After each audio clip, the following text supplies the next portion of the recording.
I just passed out a few handouts, and those are the exercises we're going to be working through today. We're going to start with a little bit of an introduction on what is exit planning. I am a new member of the Seattle University Entrepreneurship Center Advisory Board, and I was sitting in a meeting, and one of the recent graduates of the program in entrepreneurship who started a business said, you know, I think that we do a disservice to a lot of more mainstream companies by talking so much about exit planning. Because in the Seattle culture, I think especially, there's such an emphasis on the high-tech startup and the quick exit strategy. When people think about exit planning, it's the, all right, we're going to start the business, we're going to get our funding, and we're going to sell it in 2 years. And that's not the average business. The average business doesn't do that. And so I think having the conversation that exit planning is more a longer-term strategy for most businesses. And what are the different options? It's not necessarily going public or selling out to a private equity firm or cashing out to a Google or someone like that. It really is, what are the options and who are the potential people who can participate in my business and who value the business? So that's the kinds of things we're going to talk about today. So again, the process is about proactively planning to leave your business. So many people wait until a year before and say, hey, I think that I want to sell, and let's get this thing done. I'm going to hire a business broker, and we're going to sell the business. Well, a lot of times you're leaving a lot of money on the table by doing that, because there are a lot of things you can do to proactively plan and think about what the value levers are in your business. So the proactive part of this is really, really critical.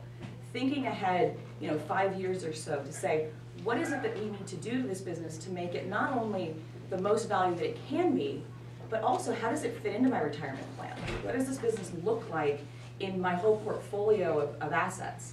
So thinking ahead is really critical. The considerations, and these are the things we're going to dive into a little more detail today. Who are the potential buyers for your business? A lot of us kind of look at it and go, well, the business is still pretty dependent on me. I have to be there all the time, so really, is someone buying a job? Or maybe there's a competitor who wants to buy us. Maybe we fit into their niche or fit into something that they don't do well, or we have a client that they want access to. So who are the potential buyers that I should be looking at? And how do I approach them? Because that's another really big question. Is even if I can think of the guy down the street who may want to buy it, how do I have that conversation? I don't want my employees to know about it necessarily. So it's not like I can just pick up the phone and call them and say, hey, I'm thinking about selling. So it's a really important approach question and communication question that needs to be thought about. What is the likely price? And the price is sort of interesting because we talk about valuation a lot with respect to internal transactions. So if someone would die in the business, what would the value be for that transfer? Or if someone decides that they've had it and they want to leave the business, give it to their partners, what is the value for that? But the process of selling it is a different thought process. It's what is it that we can do for this business to maximize that value? And the value triggers are different based on who the buyer is. The things that they find interesting in your business are going to be different based on the reason that they're looking to buy your business. So how do we think about valuation and the pricing? And the other tweak here, the other consideration is depending on who the buyer is, the value and the price may not be cash immediately. Maybe a consulting agreement. It may be how receivables and payables are handled as part of that transaction. So it's not necessarily this purchase price is X and that's how much cash is coming in the door tomorrow. So there's a lot of different ways of structuring transactions that help you manage this what you need as the seller. What do you need in your pocket versus the cash that's going to show up at the transaction closing? And then what do I need the price to be for retirement? This is again part of that proactive looking at your portfolio. So many business owners, the vast majority of their wealth is in their business. I mean, that's just where you put your life, it's where you put your livelihood. And understanding how that fits into your retirement portfolio is really important. So having those proactive conversations with your team of CPAs, financial planners, attorneys on how does this fit into the rest of my life after I leave the business is an important part. And then what can I do to proactively affect the price? So again, we'll talk about the different triggers and mechanisms that we can use to increase that value to the potential buyer. Dave, turn it over to you. So Has anyone here ever procrastinated about anything? Okay, we got an honest group, good. So, tell me about something that you procrastinate. By the way, Debbie, you can leave now because there is nothing new in this area.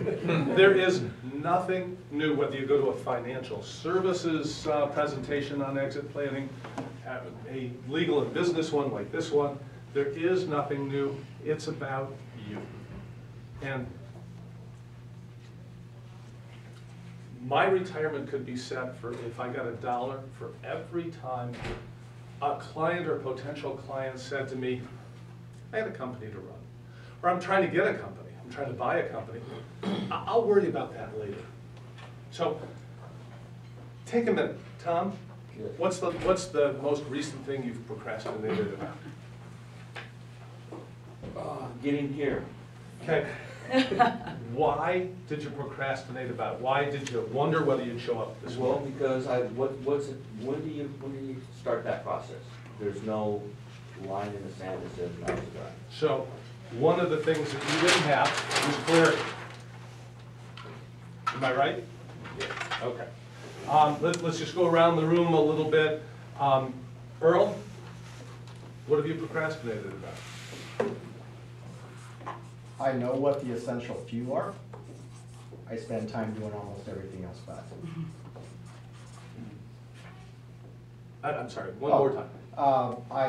I know what the essential few are. I spend time doing other stuff. Okay, why do you spend time doing other stuff? It's You like easy. the other stuff more, or? It's easy. Okay, so take the easy route. I know that I should have been a physician, that even my block printing is tough to read. It's just your lefty. A lefty. Well, and then also my secret shame is that I'm an attorney who ran from the law years ago, and so, you know, next to physicians, probably we attorneys have some of the worst handwriting. Okay, how about yourself? What have you procrastinated about? Recent taxes. Taxes. Okay. Why did you procrastinate? I mean, that, you know, that's going to be Because kind of an I obvious owe. one. Well, it's painful. I know. Okay. So, one more person. How about yourself, Laura?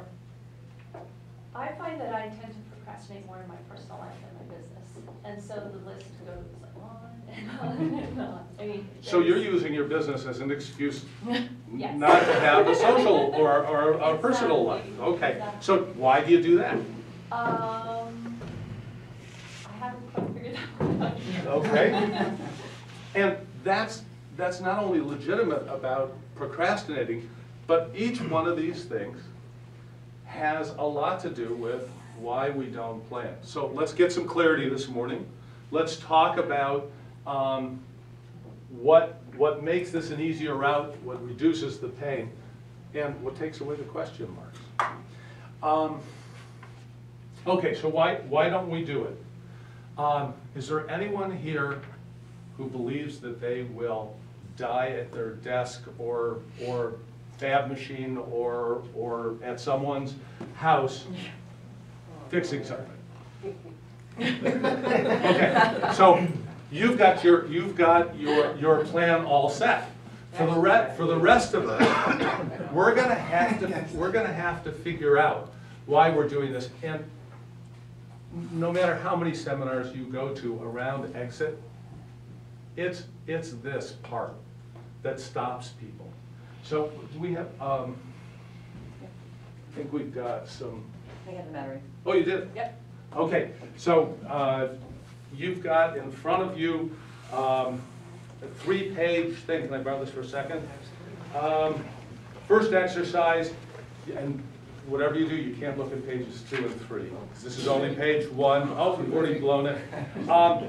Let's take a few minutes. I'd like you to, and by the way, this is a belief I have.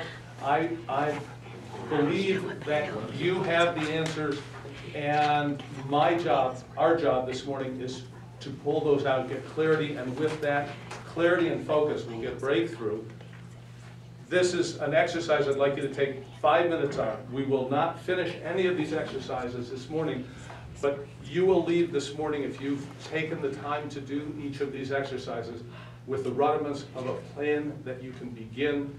And my purpose is to get each of you to a point where you can say, here's a first step. Almost all the work I do at the beginning with CEOs and business owners and executives is around integrity and accountability. We can talk about that later and why that's the case. 6 months into it, it's all about, gee, I've got a vision. I know I want to go there. What's the first step I take? One of the things about doing exit planning is, what's the first step? Getting clarity, figuring out a route. So start with this, 5 minutes, then we'll come back together.